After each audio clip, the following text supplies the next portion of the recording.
ஸ்ரீமத் ததங்கிரயுகலம் பிரணவாமி மூர்த்தனஹாம் பூதம் சரஸ்வய மகதாஸ்வய பட்டநாதம் ஸ்ரீ பக்திசார குலசேகர யோகிவாஹான் பக்தாங்கிலி ரேணும் பரகால யதீந்திரமிஸ்ரா ஸ்ரீமத் பராங்குஜமுனிம் பிரணதோஸ்மி நித்யம்.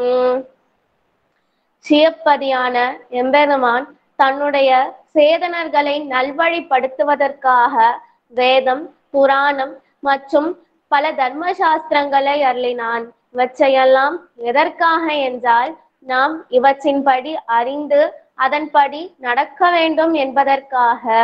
பகவானான ஸ்ரீமன் நாராயணனுக்கு சாஸ்திர பாரதந்தரியன் என்று ஒரு திருநாமம் உண்டு. அதாவது பகவான் வேதங்களுக்கும் சாஸ்திரங்களுக்கும் கட்டுப்பட்டவன் என்ற அர்த்தம். நாம் செய்த கர்மாக்களுக்கு பகவான் வேதத்தின்படி பலன் கொடுக்க வேண்டும் என்று நினைத்தால் நம்மால் தாங்க இயலாது. ஏனென்றால் நாமோ முன் செய்த வினையே முகப்படாது என்றும் பாவமே செய்து பாவியானோம் என்கின்றபடியே பாவமே செய்து வருகின்றோம். நாம் செய்த கர்மாக்களில் புண்ணியத்தை காட்டிலும் பாவமே மேலோங்கி இருக்கும். இப்படி வேதத்தின்படியும் சாஸ்திரங்களின் படியும் பகவான் நம்மை தண்டிக்க நினைத்தால் நம்மால் தாங்கவே இயலாது. பகவானான ஸ்ரீமன் நாராயணனுக்கு கல்யாண குணங்கள் இருக்கின்றதே. வாக்ஷல்யம், சௌலபியம், சௌசீலியம் போன்ற கல்யாண குணங்கள் உண்டு. அதாவது வாக்ஷல்யம் என்று சொன்னால் குற்றத்தையே குணமாக கொள்ளுதல். பகவான் பக்தர்களுடைய பிறவி குணங்களையும் பக்தர்கள் அறியாமல் செய்யக்கூடிய குற்றங்களையும் குணமாக கொள்ளுவானாம் பகவான். எப்படி என்றால், ஒரு பசு தன்னுடைய கஞ்சின் மீது இருக்கக்கூடிய அழுக்கை எப்படி விருப்பமுடன் நக்கி அதை சுத்தம் செய்யுமோ, அதே போல பகவான் பக்தர்களுடைய அறியாமல் செய்யும் தவறை குணமாக கொள்ளுவானாம். அடுத்தது சௌலபியம். சௌலபியம் என்று சொன்னால் உயர்ந்தவன் தாழ்ந்தவனோடு கலந்து பழகுதல். இதை நாம் ராமாயணத்தில் ராமபிரானிடத்தில் காணலாம். ராமாயணத்தில் ராமர் சக்கரவர்த்தியினுடைய திருமகனாகவே இருந்தாலும் சாதாரண வேடவனான குகனிடத்திலும் மீனவனான குகனிடத்திலும் வானரமான சுக்ரீவனிடத்திலும் அரக்கனான தன்னுடைய எதிரியான விபீஷ்ணாழ்வாரிடத்திலும் சகோதரனாக கலந்து பழகினார். இதை கம்பராமாயணத்தில் கம்பர் பாடுகின்றார். குகனோடு ஐவரானோம் முன்பு பின்குன்று சூழ்வான் மகனோடு அறுவரானோம் எம்முழை அன்பின் வந்த அகனமர் காதலைய நின்னோடு எழுவரானோம் புகழருங்கானம் தந்து புதல்வரால் பொழிந்தான் உந்தை என்று கம்பர் சாதிக்கின்றார். இப்படி ராமாயணத்தில் ராமர் அனைவரிடத்திலும் கலந்து பழகினாராம். சௌசீலியம். சௌசீலியம் கிருஷ்ணாவதாரத்தில் பிரகாசிக்கும். சௌசீலியம் என்று சொன்னால் உயர்ந்தவன் தாழ்ந்தவனாகவே மாறி அவர்களிடத்தில் கலந்து பழகுதல். என்னதான் ராமாயணத்தில் இவர் அனைவரிடத்திலும் கலந்து பழகினாலும் அங்கு ராமரே சுவாமியாக விளங்கினார். இவர்கள் அனைவரும் ராமபிரானுக்கு பக்தர்களாக தொண்டர்களாகவே வாழ்ந்தார்கள். ஆனால் ஆயர்பாடியில் அப்படி அன்று. கிருஷ்ணன் பிருந்தாவனத்தில் இருக்கக்கூடிய பெண்களுக்கு அடிக்கலாம் அணைக்கலாம்படி ஒரு யாதவனாகவே வாழ்ந்தான். தின்ன பழம் கொண்டு தருவான், பாதி தின்கின்ற போதிலே தட்டி பறிப்பான் என்று அவர்கள் உண்டு மீது வைத்த பிரசாதத்தை பக்ஷணங்களை இவன் விரும்பி உண்பானாம். இப்படி கிருஷ்ணாவதாரத்தில் உயர்ந்தவன் தாழ்ந்தவனாகவே மாறி பரமாத்மா யாதவனாகவே மாறி அவர்களிடத்தில் கலந்து பழகினார். இதுவே சௌலபியத்திற்கும் சௌசீலியத்திற்கும் இருக்கின்ற வேறுபாடு. இப்படிப்பட்ட கல்யாண குணங்கள் எல்லாம் பகவானுக்கு எப்பொழுது பிரகாசிக்கும் என்று சொன்னால், பகவானுக்கு அருகில் ஜகத்துக்கெல்லாம் லோகமாதாவாக இருக்கக்கூடிய புருஷாகார பூதையான கருணியே வடிவான ஸ்ரீ மகாலட்சுமி தாயார் பகவானுக்கு அருகில் இருந்தால்தான் பகவானுக்கு இந்த கல்யாண குணங்கள் எல்லாம் பிரகாசிக்குமாம். இதையே பிள்ளைலோகாச்சாரியா சாதிக்கின்றார். புருஷாகார பலத்தாலே சுவாதந்தரியம் தலை சாய்ந்தால் தலையெடுக்கும் குணங்களை சொல்லுகிறது என்று சாதிக்கின்றார். அதாவது திருமந்திரத்தில் வரக்கூடிய நாராயண சப்தத்திற்கும் துவயமந்திரத்தில் பூர்ண வாக்கியத்தில் இருக்கக்கூடிய நாராயண சப்தத்திற்கும் வேறுபாடுகள் உண்டு. துவயமந்திரத்தில் இருக்கக்கூடிய நாராயண சப்தத்திற்கு பகவான் ஜகத்காரணத்துவம் ஜகத்காரண பூதன் என்ற பொருள்பட அமைந்துள்ளது. துவயமந்திரத்தில் இருக்கக்கூடிய நாராயண சப்தம் பகவான் கல்யாண குணங்களை உடையவன் என்ற பொருள்பட அமைந்துள்ளது. இரண்டும் நாராயண சப்தம் தானே. எதனாலே இந்த வேறுபாடு என்று சொன்னால், திருமந்திரத்தில் தாயாரை குறிக்கக்கூடிய ஸ்ரீ என்ற சப்தம் இல்லை. ஆனால் துவயம் மந்திரத்திலோ ஸ்ரீமன் நாராயண சரணௌ என்கின்றபடி தாயாரை குறிக்கக்கூடிய ஸ்ரீ என்ற சப்தம் எடுத்தாளப்பட்டுள்ளது. அதனால் திருமந்திரத்தில் இருக்கக்கூடிய நாராயண சப்தத்திற்கும் துவயமந்திரத்தில் இருக்கக்கூடிய நாராயண சப்தத்திற்கும் வேறுபாடு உண்டு. திருமந்திரத்தில் ஸ்ரீ என்ற சப்தம் இல்லாமையினாலே அங்கு நாராயண பதத்திற்கு பகவான் ஜகத்காரணத்துவம் என்ற பொருள், இங்கு ஸ்ரீ என்ற சப்தம் வந்ததனாலே பகவான் கல்யாண குணங்கள் உடையவன் என்ற பொருள்பட அமைந்துள்ளது. இதனையே பிள்ளைலோகாச்சாரியா சாதிக்கின்றார். புருஷாகார பலத்தாலே சுவாதந்தரியம் தலை சாய்ந்தால் தலையெடுக்கும் குணங்களை சொல்லுகிறது என்று கூறுகின்றார்.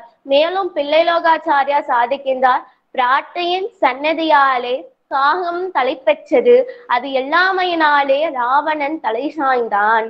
அதாவது ராமாயணத்தில் காகாசுரன் தாயாரிடமே அபச்சாரப்பட்டிருந்தாலும் அந்த காகாசுரனை தன்னுடைய திருக்கண்களாலே கடாட்சித்து ராமரிடத்தில் சரணாகதி அடைய வைத்து அவருக்கு உயிர் பிச்சை இட்டாள் தாயார். ராம ராவண யுத்தத்தில் தாயார் இருந்திருந்தாள் என்று சொன்னால் தாயாருடைய கடாட்சம் ராவணன் மீதும் பட்டிருக்கும், ராவணனும் கொல்லப்பட்டிருக்க மாட்டான் என்று கூறுகின்றார்கள். இப்படிப்பட்ட பெருமை வாய்ந்தவள் நம்முடைய பெரிய பிராட்டியார். இந்த பெரிய பிராட்டியார் பகவானை சரணமாக அடைந்து நம்மையும் சரணாகதி அடைய வைப்பாளாம். அதாவது தானும் அனுஷ்டித்து பிறர்களையும் அனுஷ்டிக்க வைப்பாள். தானும் பகவானுக்கு கைங்கரியம் செய்து நம்மையும் கைங்கரியம் செய்ய வைப்பாளாம் இந்த பெரிய பிராட்டியார். ஷீயதே இரிஷியகா என்கின்றபடி தானும் அனுஷ்டித்து நம்மையும் அனுஷ்டிக்க வைப்பாள். இப்படிப்பட்ட தாயாருக்கு 3 அற்புதமான குணங்களாம். ஆகாரத்ரய சம்மண்ணாம் அரவிந்த நிவாசினிம் அசேஷ ஜகதீஷித்ரிம் வந்தே வரதவல்லமாம். ஆகாரத்ரயம், தாயாருக்கென்றே அற்புதமான 3 குணங்கள் இருக்கின்றதாம். அனன்யார்க போக்கியத்துவம், அனன்யார்க சேஷத்துவம் மற்றும் அனன்யார்க கதித்துவம். அனன்யார்க போக்கியத்துவம் என்று சொன்னால் பகவானை தவிர்த்து வேறு எந்த வஸ்துவையும் போக்கியம் என்று கொள்ள மாட்டாள் பெரிய பிராட்டியார். அதனால்தான் ராமாயணத்தில் தேவா நின் பிரிவினும் சுடுமோ பெருங்காடு என்று, ராமர் இருக்கும் இடம்தான் தனக்கு அயோத்தி என்று, அவனுடைய திருவடி இருக்கும் இடம்தான் எனக்கு சந்தோஷம் என்று ராமரையே பின்பற்றி வாழ்ந்தாள். அனன்யார்க சேஷத்துவம், அதாவது பெருமாளை தவிர வேறு யாருக்கும் அடிபணிய மாட்டாளாம் இந்த தாயார். அனன்யார்க கதித்துவம், பெருமாளை தவிர வேறு யாரும் கதி என்று இருக்க மாட்டாள். அதாவது தன்னுடைய துன்பத்தை போக்கக்கூடிய சக்தி தனக்கும் இல்லை பிறருக்கும் இல்லை, பகவானான ஸ்ரீமன் நாராயணன் ஒருவனுக்கே உண்டு என்று இருப்பாளாம் பெரிய பிராட்டியார்.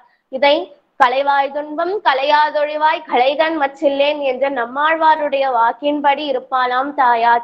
இதை நாம் ராமாயணத்திலே சுந்தரகாண்டத்தில் காணலாம். கம்பர் சாதிக்கின்றார் என்னவென்றால், ஹனுமான் சீதை தாயாரை பார்த்து அசோகவனத்தில் கேட்கின்றார், தாயே நீங்கள் என்னுடைய தோளின் மீது ஏறிக்கொள்ளுங்கள், நான் உங்களை ராமரிடத்தில் சேர்த்து விடுகின்றேன் என்று கூறினார். அதற்கு சீத்தை பதில் கூறுவதாக கம்பர் பாடுகின்றார், அள்ளல் மாக்கள் இலங்கை அது ஆகுமோ, எல்லை நீத்த இவ்வுலகங்கள் யாவையும் என் சொல்லினால் சுடுவேன், அது தூயவன் வெள்ளன் நாட்டிற்கு மாசு என்று வீசினேன். அதாவது சீத்தை திருவடியை நோக்கி கேட்கின்றார், ஹனுமானே ஆஞ்சநேயா, நான் வேறு வழியின்றி இங்கு அமர்ந்திருக்கின்றேன் என்று நினைத்து விட்டாயா? நான் எப்படிப்பட்டவள் என்று சொன்னால், எல்லை நீத்த இவ்வுலகங்கள் யாவையும் என் சொல்லினால் சுடுவேன். இந்த 7 உலகங்களையும் என்னுடைய வாயிலிருந்து வருகின்ற ஒரே வார்த்தையினாலே நான் சுட்டெடுப்பேன். இப்படி இருக்க இலங்கையெல்லாம் எனக்கு ஒரு விஷயமே அன்று.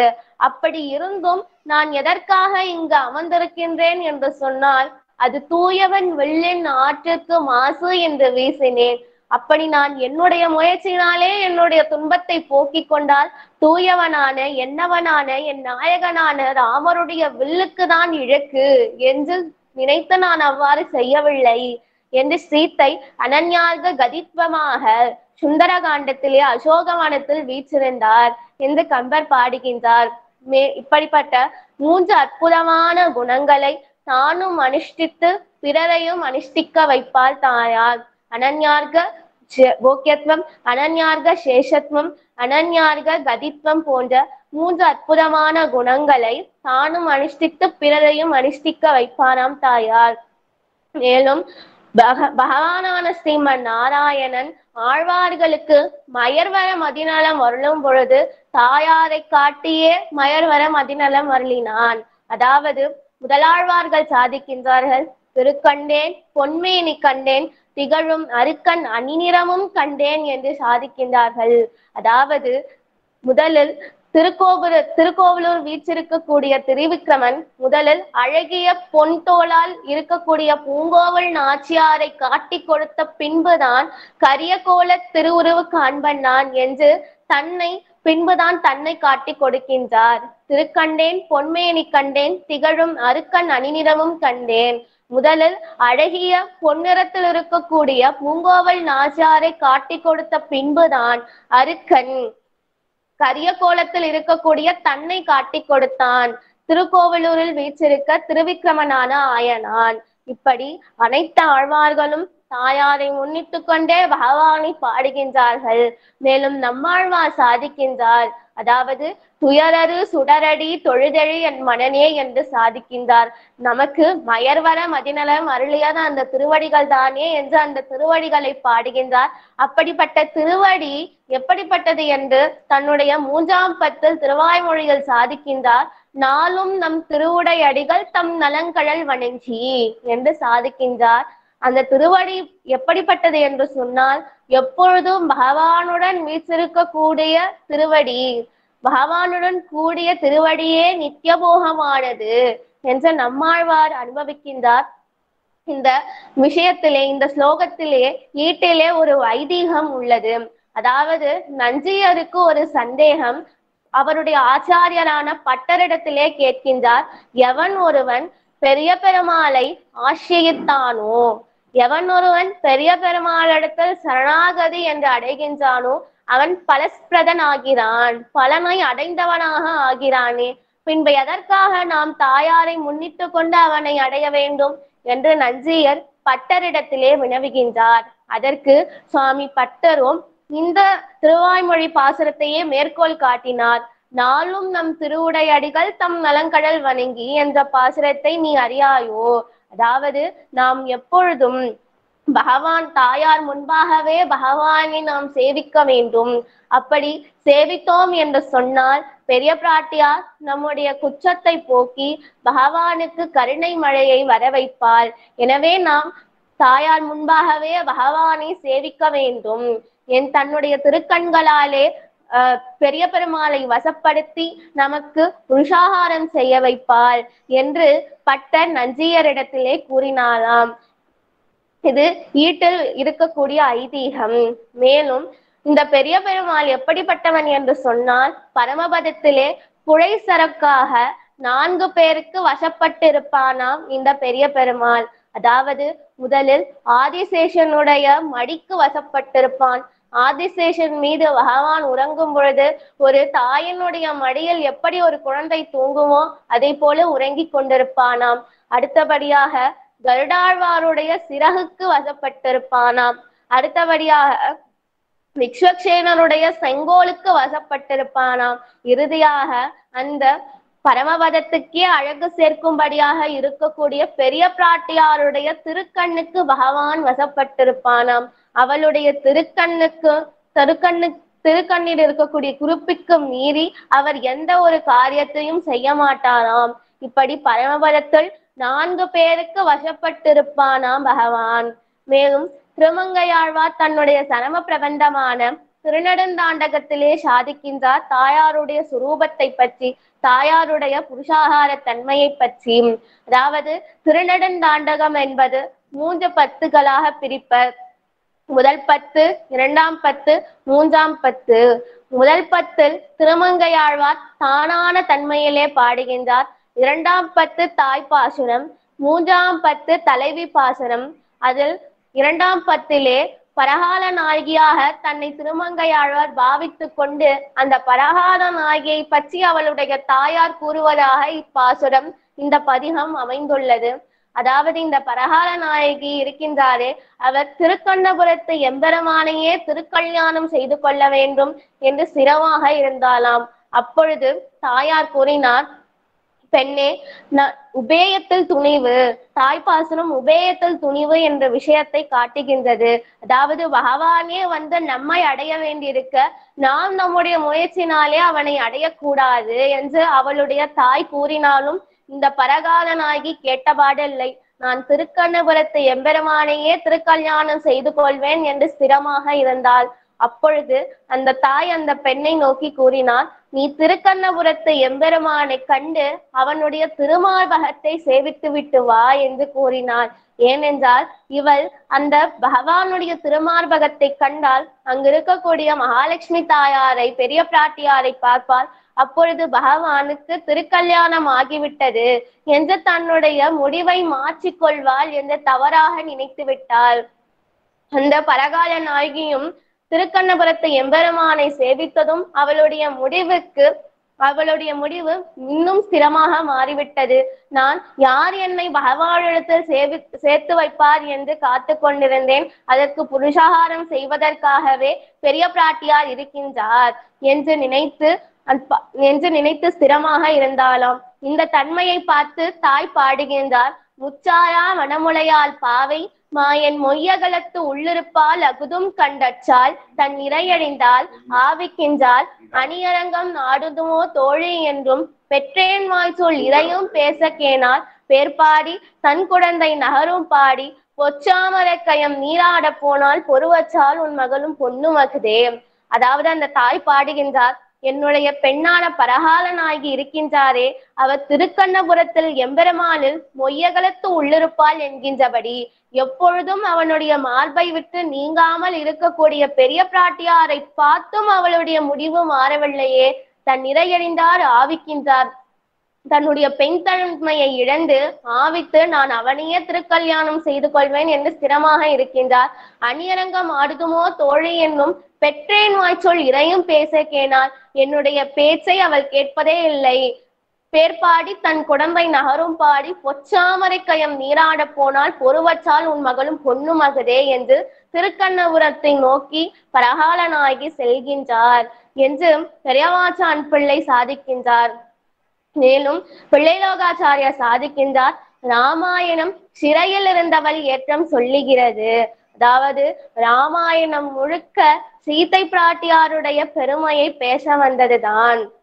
மேலும் தாயார் தன்னுடைய கர்மாவினால் சிறை செல்லவில்லை, தன்னுடைய கருணையினாலே சிறையில் இருந்தார். அதாவது தன்னுடைய அடியார்களான தேவமாதரர்கள் ராவணனுடைய சிறையில் இருந்தார்கள். அவர்களை மீட்பதற்காகவே சிறை சென்றாலாம் தாயார்.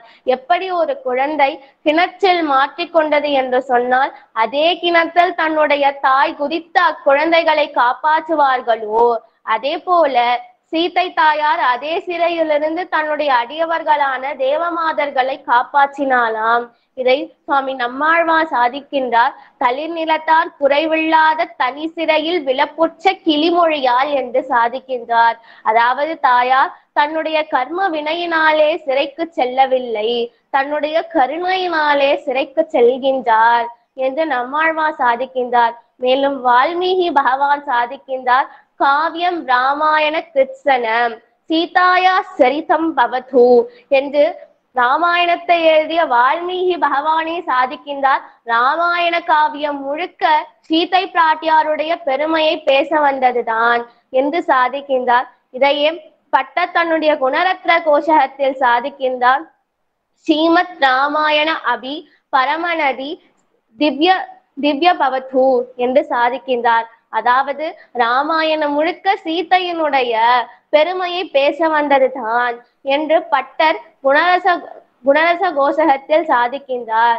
இப்படி ராமாயணமே சீதையினுடைய பிரபாவத்தை சொல்ல வந்ததுதான். ராமாயணத்திற்கு சரணாகதி சாஸ்திரம் என்றே ஒரு திருநாமம். அது எதனாலே என்று சொன்னா சீதையினுடைய கடாட்சத்தினாலே.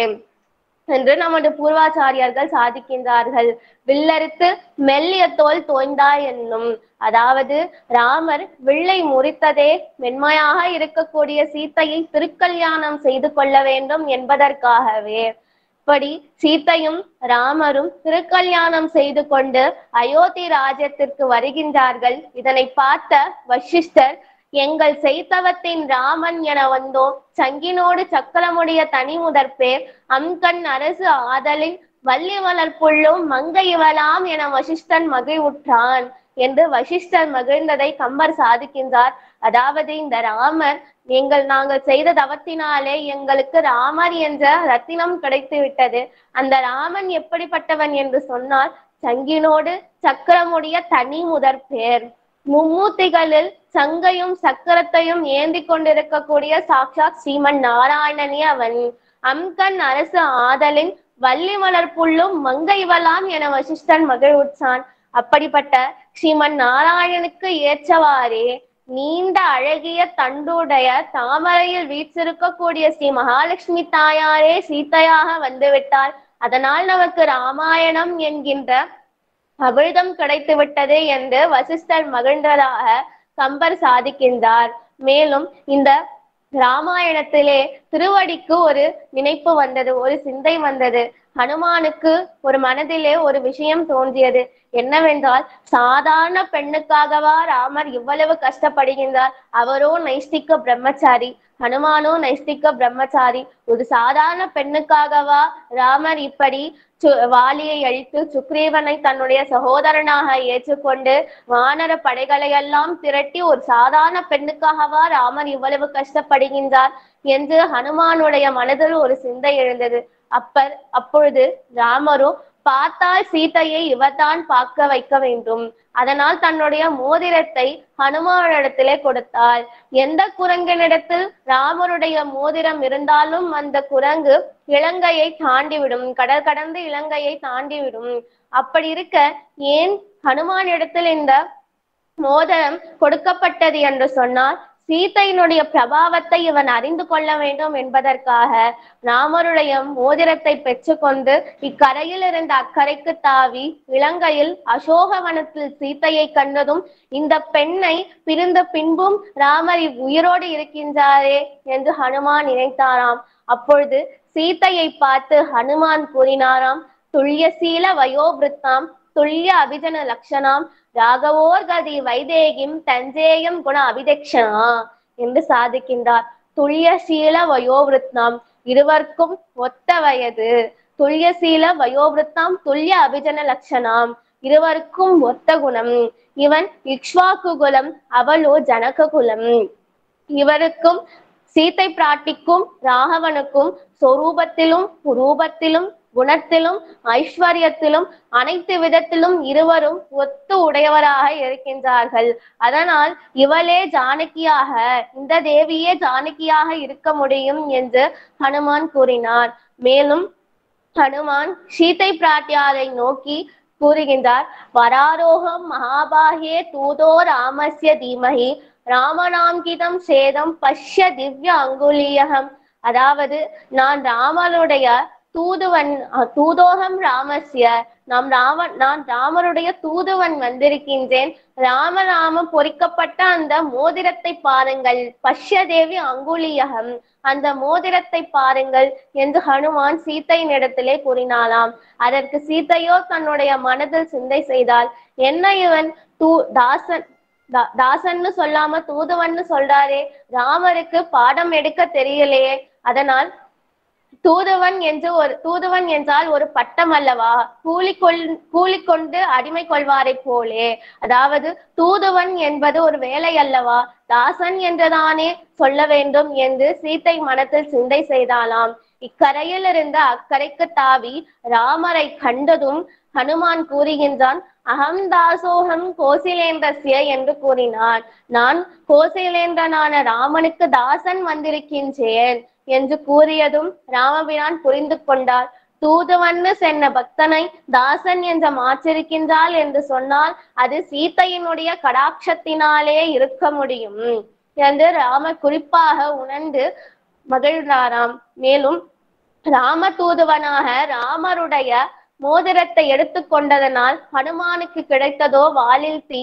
அங்கிருந்து சீதையினுடைய கடாட்சம் பெற்று அவளுடைய சூடாமணியை பெற்றுக்கொண்டு ராமனிடத்தில் வந்ததனாலே அவளுக்கு ராமருடைய ஆலிங்கனம் கிடைத்தது.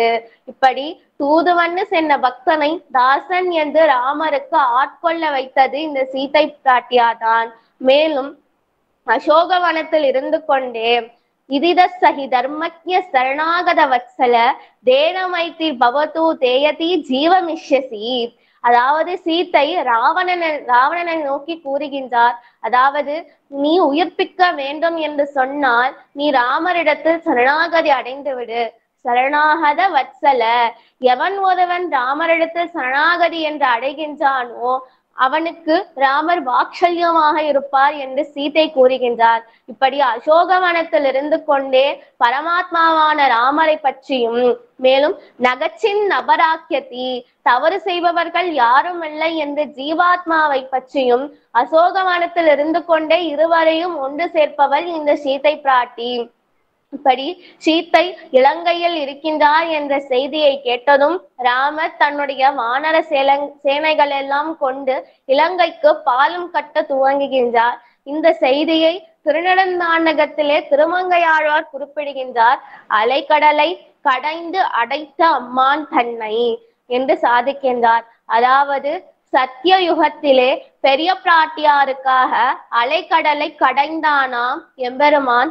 இப்பொழுது திரேதாயுகத்திலே சீதை பிராட்டிக்காக அதே கடலை பாலம் கட்டி அடைத்தானாம் எம்பெருமான். இதையே அலைக்கடலை கடைந்த அடைத்த அம்மான் தன்னை என்று திருமங்கையாழ்வார் சாதிக்கின்றார்.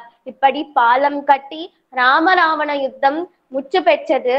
அப்பொழுது ஹனுமான் சீத்தையினிடத்திலே வந்து நாம் வெற்றி பெற்று விட்டோம், இந்த அரக்கிகளை எல்லாம் நான் மறைத்து விடட்டுமா என்று ஹனுமான் சீத்தையினிடத்தில் வினவுகின்றான். அதற்கு சீத்தை பதில் கூறிய விதமாக வால்மீகி பகவான் கூறுகின்றார். பாபாநாமா சுதானாம்பா வதர்ஹானாம் பிரலங்கவாம் காரியம் கருணமாரியேன நகஷின் நவராக்கியதி. அதாவது இது சீத்தையினுடைய சரமஸ்லோகம் என்று கொண்டாடப்படுகின்றது. அதாவது திருவடியே ஹனுமானே, தவறு செய்பவர்கள் யாரும் இல்லை என்று தனக்கு துன்பமே கொடுத்த அரக்கிகளையும் தன்னுடைய திருக்கண்ணால் கடாட்சித்தானாம் இந்த சீதை பிராட்டி. மேலும் ராமபிரானோ சரணாகதி என்று வந்தால்தான் ரட்சிப்பார். ஆனால் இந்த சீத்தை அப்படி அல்ல, தனக்கு துன்பம் செய்தவராகவே இருந்தாலும் அவர்களையும் ரட்சிப்பாலாம் இந்த சீதை பிராட்டி. இப்படி நம்முடைய ஆழ்வார்களும் தாயாரை முன்னிட்டு கொண்டே பகவானிடத்தில் சரணாகதி அடைந்தார்கள். உதாரணமாக அமலநாதி பிரானிலும் திருப்பானாழ்வார் தாயாரை முன்னிட்டு கொண்டுதான் பகவானை அடைகின்றார். இதில் பாரமாய பழவினை பச்சரித்து என்னை தன் வாரமாக்கி வைத்தான், வைத்ததன்று என்னுள் புகுந்தான், கோரமாதவம் செய்த நன்கோள் அரியேன் அரங்கத்தம்மா, திருவாரமார்பதன்றோ அடியேனை ஆட்கொண்டதே. அதாவது இங்கு அடியேன் என்ற சத்தத்திற்கு ஒரு அற்புதமான விஷயத்தை சுவாமி பெரியவாச்சான் பிள்ளை காட்டுகின்றார். முன்பு அமலநாதிபிரானில் வரக்கூடிய அடியேன் என்ற சப்தம் கூலி கொண்டு அடிமை கொள்வாரை போலே பகவானுடைய அழகிலே மயங்கி வந்ததனால் இருக்கக்கூடிய அடிமைத்தனத்தை சொல்லுகிறது. இங்கு அடியேன் என்ற சப்தம் அநாதி காலமாக ஆழ்வார் இழந்த ஜன்மசித்தமான பிறப்பிலேயே நமக்கும் பகவானுக்கும் இருக்கக்கூடிய அந்த அடிமைத்தனத்தை கூறுகின்றது. அதாவது பெரியவாச்சான் பிள்ளை சாதிக்கின்றார். அழகிலே அழுந்தினாரை குணத்தாலேயே பிழைப்பிக்கலாம், குணத்திலே அழுந்தினாரை அக்குணத்தை காட்டியே பிழைக்கச் செய்யலாம் என்று கூறுகின்றார். அதாவது திருப்பானாழ்வார் பெரிய பெருமாளுடைய அழகிலே மயங்கி தன்னுடைய நிலையை மறந்து கைங்கரியத்தை இழந்து இருக்கக்கூடிய தன்மையிலே பெரிய பெருமாள் பெரிய பிராட்டியாரை கொண்டு ஆழ்வாருக்கு புருஷாகாரம் செய்ய வைத்து ஆழ்வார் அநாதிகாலமாக இழந்த அந்த கைங்கரியமான அடிமைத்தனத்தை கொடுக்கின்றார். அந்த அடியேன் என்ற சப்தம் தான் இந்த பாசுரத்தில் எடுத்தாளப்பட்டுள்ளது. அதாவது பெரிய பெருமாள் பெரிய பிராட்டியாரை கொண்டு உபய விரோதியும் உபாய விரோதியும் சொரூப விரோதியும் போக விரோதியும் போக்கி அதாவது திருப்பானாழ்வாருடைய இப்படிப்பட்ட விரோதியெல்லாம் போக்கி பிராட்டியாருடைய புருஷாகார பலத்தினாலே ஆழ்வாருக்கு இந்த கைங்கரியத்தை கொடுக்கின்றார். எப்படி என்றால், பட்டத்துக்கு உரியவனுக்கு பட்டம் சூடுவது போல இந்த ஜீவாத்மாவாக இருக்கக்கூடிய இந்த திருப்பானாழ்வாருக்கே உரியது கைங்கரியம் என்று சொல்லக்கூடிய சேஷத்துவமே, அடிமைத்தனமே என்று காட்டி கொடுக்கின்றாளாம் பெரிய பிராட்டியார். மேலும் பெரிய பிராட்டியால் பெரிய பெருமாளை கொண்டு அவருடைய நெஞ்சினே இனிமையை தேக்கி ஆழ்வாருடைய குற்றத்தை எல்லாம் பொறுத்து பாரமாய பழமினை பச்சரித்து என்கின்றபடியே ஆழ்வாருடைய குற்றத்தை எல்லாம் பொறுத்து ஆழ்வாரை பெரிய பெருமாளுக்கு ஆட்கொள்ள செய்கின்றார். திருவாரமார்பதன்றோ அடியேனை ஆட்கொண்டதே என்று பெரிய பெருமாளுக்கு பெரிய பிராட்டியார் ஆழ்வாரை ஆட்கொள்ள செய்கின்றார். எப்படி என்றால், எப்படி ராமாயணத்தில் சுந்தரகாண்டத்தில் தூதுவன்னு வந்த திருவடியை சீதை பிராட்டியார் தாசன் என்று ராமபிரானுக்கு ஆட்கொள்ள செய்தாலோ, அதே போல இந்த பெரிய பிராட்டியார் திருப்பானாழ்வாரை பெரிய பெருமாளுக்கு ஆட்கொள்ள செய்கின்றார் என்று சுவாமி பெரியவாசான் பிள்ளை இதே ராமாயண ஸ்லோகத்தாலே பிரமாணம் காட்டுகின்றார். நம்முடைய திருப்பானாழ்வார் திருவாரமார்பகம் என்ற ஒரே சொல்லினாலே தாயாருடைய மொத்த பிரபாவத்தையும் காட்டிவிட்டாள். அனைத்து தமிழ் புலவர்களும் தமிழுக்கு தொண்டு செய்தார்கள். ஆனால் நம் தமிழ் அன்னையோ நம் ஆழ்வார்களுக்கு தொண்டு செய்தாள். தமிழுக்கு என்ன ஏற்றம் என்று சொன்னால், ஆழ்வாருடைய ஈரச்சொல் பட்டதனாலே, ஆழ்வார்களுடைய திருவாயிலிருந்து வந்ததனாலே தமிழுக்கு ஏற்றம். அதாவது நம்மாழ்வார் ஆழ்வார் திருநகரியில் வீற்றிருக்கும் பொழுது ஒரு வரிசையில் தமிழ் எழுத்துக்கள் எல்லாம் வந்து, சுவாமி என்னையும் நம்முடைய பாசுரத்தில் சேர்த்து கொள்ளும் என்று தமிழ் எழுத்துக்கள் எல்லாம் வருமாம். ஒரு புறம் அனைத்து திவ்ய தேசத்தில் எழுந்தளிக்கக்கூடிய எம்பெருமாளும் ஆழ்வீர் எமக்கும் பாசனம் தாரும் என்று வருவார்களாம். இப்படிப்பட்ட பெருமை வாய்ந்தவர் நம்முடைய நம்மாழ்வார். அனைத்து எம்பெருமாளும் இவரிடத்தில் வரிசை கட்டி பாசனம் வேண்டும் என்று நின்றாலும் நம்மாழ்வாருடைய சரணாகதி எப்படி பூர்ண சரணாகதி ஆயிற்று என்று சொன்னால், அது தாயாரினுடைய கடாட்சத்தினாலே. நம்மாழ்வார் முதலில் வானவாமனையில் எழுந்தருளிருக்கக்கூடிய தெய்வநாயக பகவானிடத்தில் சரணாகதி அடைகின்றான். எப்படி என்றால், நோச்ச நோன்பில்லேன் நுண்ணறிவில்லேன் ஆகிலும் உன்னை விட்டு ஒன்றும் மாற்ற கேட்கின்றேன். அரவினனை எம்மானி சேற்று தாமரை சென்னல் ஊடுமலர் சீறி வரமங்கல நகர் வீச்சிருந்த எந்தாய் உனக்கு மிகையல்லேன் அங்கே என்று வானவாமனையில் வீற்றிருக்கக்கூடிய பகவானிடத்தில் சரணாகதி அடைகின்றான். அப்பொழுது பகவான் முகம் காட்டவில்லை. அடுத்தபடியாக ஆறாமமுதன் திருக்குடந்தையில் எழுந்தருக்கக்கூடிய ஆறாமமுத ஆழ்வாரிடத்தில் சரணாகதி அடைகின்றார். ஆறாமமுதே அடியேனுடலும் நின்பால் அன்பாயே நீராய் அரைந்து கரைய உருக்குகின்ற நெடுமாலே சீரா சென்னல் கவரி வீசும் செழுநீர் திருக்குடந்தை ஏழார் கோலம் திகழ கிடந்தாய் கண்டேன் எம்மானே என்று ஆறாமமுதாழ்வாரிடத்தில் சரணாகதி அடைகின்றார். அப்பொழுதும் பகவான் முகம் காட்டவில்லை. பின்பு திருவள்ளவாழில் எழுந்தளிக்கக்கூடிய பகவானிடத்தில் சரணாகதி அடைகின்றார். அப்பொழுது பகவான் முகம் காட்டவில்லை. அதனால் சம்சாரம் என்கின்ற தாகத்திலிருந்து வெப்பத்திலிருந்து ஆழ்வார் புழுவை போல துடித்தாராம். கூவிக்கொள்ளும் காலம் குறுகாதோ என்று பகவானை நோக்கி, எப்பொழுது நீ என்னை சேர்த்துக் கொள்வாய் என்று பகவானை நோக்கி புலம்பிக் கொண்டே இருந்தாலாம் நம்முடைய நம்மாழ்வார். அதன் பின்பாக இந்த 3 திவ்ய தேசத்தில் எழுந்தளிக்கக்கூடிய எம்பெருமானும் அச்சாவதாரம், வாய் பேச முடியாத பகவான். அதனால் நாம் விபவ அவதாரத்தில் சென்று சரணாகதி அடைவோம் என்று பிறந்தவாறும் இறந்தவாறும் என்று கிருஷ்ண பரமாத்மாவின் இடத்தில் சரணாகதி அடைகின்றார். அப்பொழுதும் ஆழ்வாருடைய சரணாகதி பூர்ண சரணாகதியாக இல்லை. பெருமாளும் முகம் காட்டவில்லை. இறுதியாக திருமலைக்கே வந்து அங்கிருக்கக்கூடிய மலையப்பனிடத்தில் சரணாகதி அடைகின்றார். அகலகில்லே நிறையம் என்று அலமேல் மங்கை உரைமார்பா நிகரில் புகழாய் உலகம் ஊன்றுடையாய் என்னை ஆழ்வானே நிகரில் அமரர் முனிக்கணங்கள் விரும்பும் திருவேங்கடத்தானே புகழ் ஒன்றுள்ளால் அடியேன் உன் அடுக்கீர் அமர்ந்து புகுந்தேனே என்று திருமலையிலே பத்மாவதி தாயாரை முன்னிட்டு கொண்டு வெங்கடாச்சலபதியை சரணாகதி அடைகின்றார். அப்பொழுது இந்த திவ்ய தேசத்தில் ஆழ்வார் பண்ணின சரணாகதி பூர்ண சரணாகதி. அப்பொழுது பகவான் ஆழ்வாருக்கு முகம் காட்டினார். அதனால் சுவாமி பிள்ளைலோகாச்சாரியா சாதிக்கின்றார், மற்றைய 3 திவ்ய தேசத்தில் செய்த சரணாகதி திருமந்திரத்தை போலே, திருமலையில் ஆழ்வார் செய்த சரணாகதி துவயமந்திரத்தை போலே என்று சாதிக்கின்றார். நம்மாழ்வாருக்கே சரணாகதி பூர்ணமாக ஆனதற்கான காரணமாக இருக்கக்கூடிய அந்த பத்மாவதி தாயார் எப்படிப்பட்டவள் என்று சொன்னால், ஈஷானாம் ஜகதோஸ்ய வெங்கடபதே விஷ்ணோஹோ பிராம் பிரேயசம் தத் வக்ஷஸ்தல நித்யவாச ரசிகாம் தக்ஷாந்தி சம்பத்தினும் என்று அந்த வக்ஷஸ்தலமே இருப்பிடமாக கொண்டவள் அந்த பத்மாவதி தாயார்.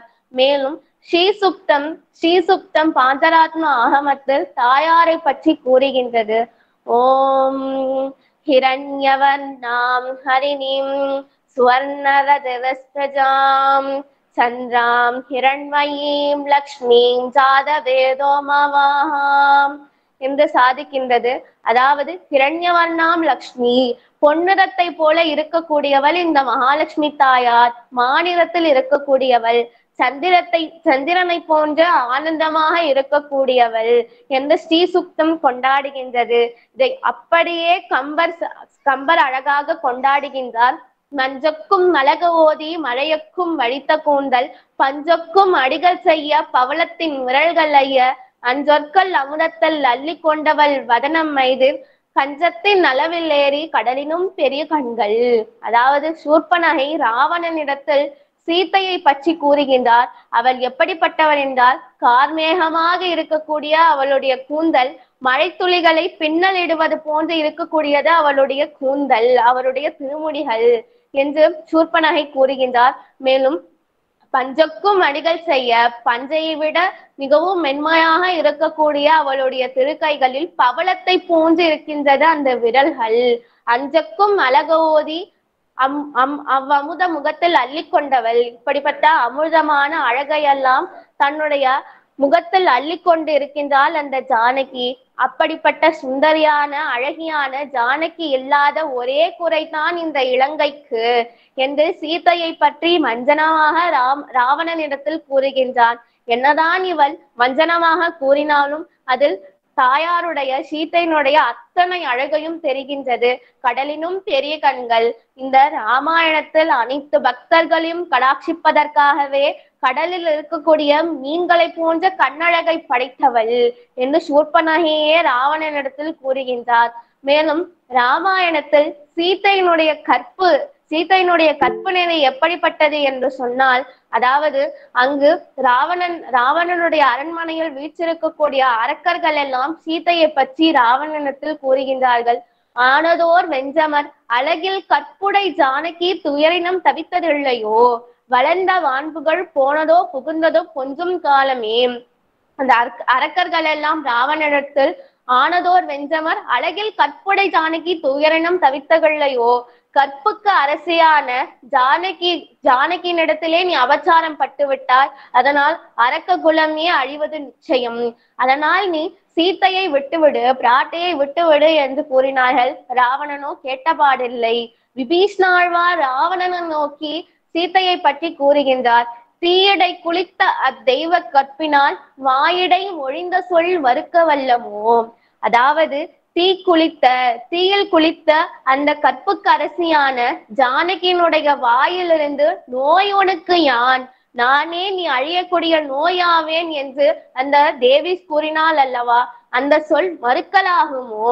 அதனால் நீ அவளை விட்டுவிடு என்று விபீஷ்ணாழ்வார் ராவணனிடத்தில் கூறுகின்றான். அதனால் அவன் கேட்டபாடில்லை. அதனாலே அவன் ராமாயணத்திலே அழிந்து போனான். இப்படிப்பட்ட கடாட்சம் கொண்டவர் நம்முடைய பெரிய பிராட்டியார். மேலும் இப்படிப்பட்ட பெரிய பிராட்டியார் வைகுண்டத்திலே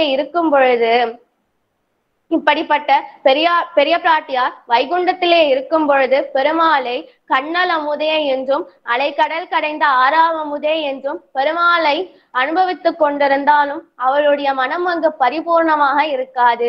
நம்மையே நோக்கி கொண்டு இருக்குமாம். எப்படி இங்கு ஆழ்வார்கள் தாயாரை முன்னிட்டு கொண்டு சரணாகதி அடைந்தார்களோ அதே போலவே நம்முடைய ஆச்சாரியர்களும் தாயாரை முன்னிட்டு கொண்டே சரணாகதி அடைகின்றார்கள்.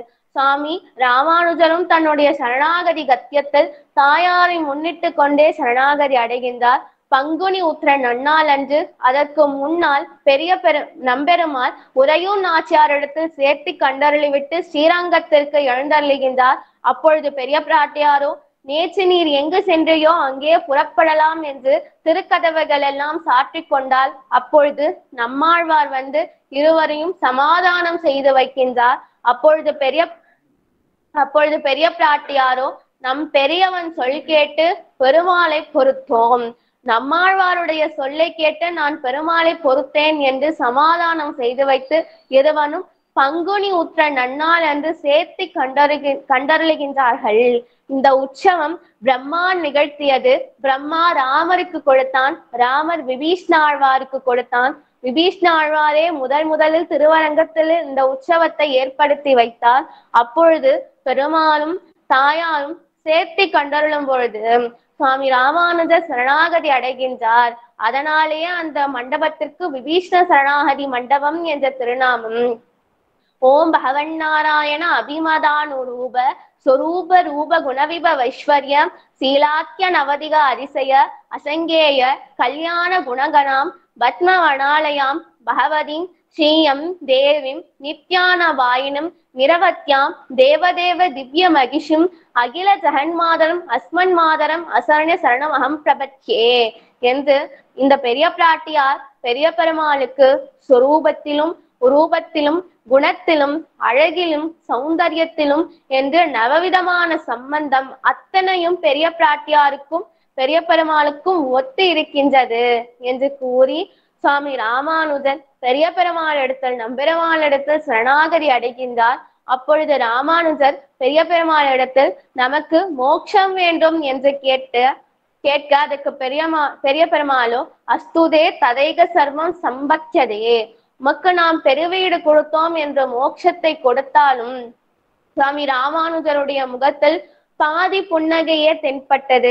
எதனாலே சுவாமி உமக்கு இந்த வருத்தம் என்று பெரிய பெருமாள் கேட்க, எனக்கும் என்னை சார்ந்தவருக்கும் என்னுடைய சம்பந்தம் பெற்ற அனைவருக்கும் நீர் மோட்சத்தை கொடுக்க வேண்டும் என்று சுவாமி ராமானுஜர் பெரிய பெருமாளிடத்திலே கேட்டார். அதற்கு பெரிய பெருமாளும் தந்தோம் என்று சத்தியம் செய்து ராமானுஜரிடத்திலே கொடுத்தான்.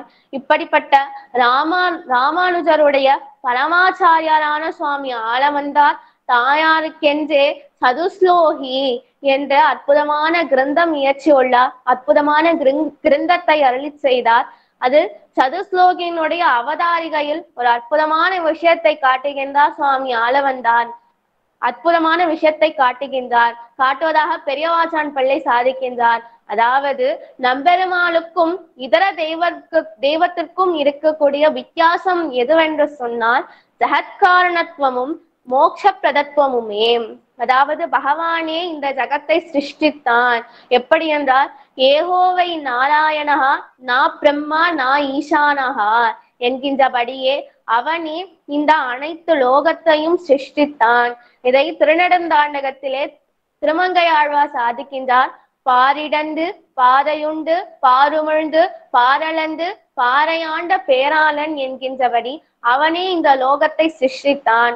மேலும் மோட்ச பிரதத்துவமும் என்னதான் நம்பெருமாளை போலவே இதர தெய்வங்களுக்கும் கருணை கொடுக்கக்கூடிய தன்மை இருந்தாலும் மோட்சத்தை கொடுக்கக்கூடிய ஒரே அதிகாரம் நம்பெருமாள் ஒருவனுக்கே உண்டு.